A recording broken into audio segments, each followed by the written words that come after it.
দেখো বন্ধুরা, সমস্ত দেখো চিংড়ি মাছটা ভাজাও হয়ে গেছে আমার। চিংড়ি মাছ, পটল চিংড়ি করবো, পটল ভাজছে। চিকেনটা কী বলবো, আমি আজকে লেবু মাখিয়ে রেখে দিচ্ছি। আর হচ্ছে চিকেনের মশলা, আর একটা চিংড়ি মাছে দেবো পেঁয়াজ বাটা, ক্যাপসিকাম দেবো মাংসে। এখানে মাংসের আলু আছে, চিংড়ি মাছের আলু আছে, আর করবো দেখো এই যে কাঁকরোল ভাজা, চাটনি আছে, ডাল আছে।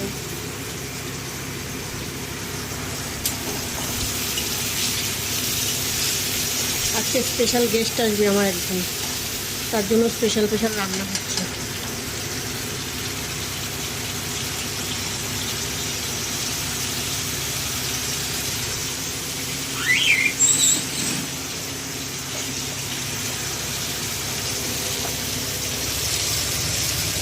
পুরা পটল চিংড়ি কমপ্লিট হয়ে গেল আমার। একটা বড় চিংড়ি আছে।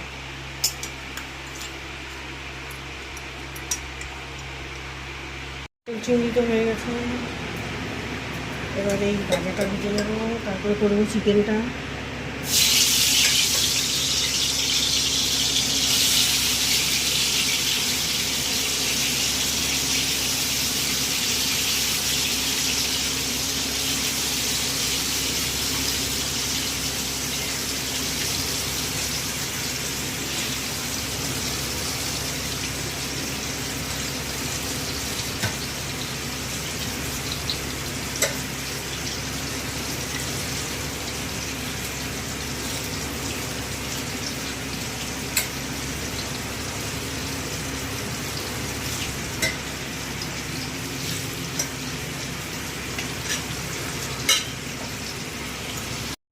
দেখো বন্ধুরা, রান্না বান্না আমার কমপ্লিট হয়ে গেছে। আমার গেস্টও এসে গেছে, ওরা খাওয়ার ব্যবস্থা করবো। ভাতটাও হয়ে গেছে।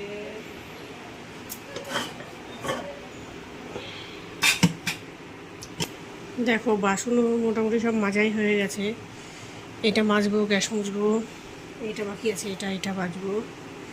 তারপরে যাবো স্নান করতে, আগে ওদের খেয়ে দিয়ে তারপর চান করবো আজকে।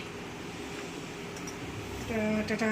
আজকের ব্লগটা তাহলে শেষ করে দিচ্ছি এখানেই। সবাই ভালো থেকো, সুস্থ থেকো, বেশি বেশি করে লাইক কমেন্ট শেয়ার করো, চ্যানেলটা সাবস্ক্রাইব করে দিও। টাটা।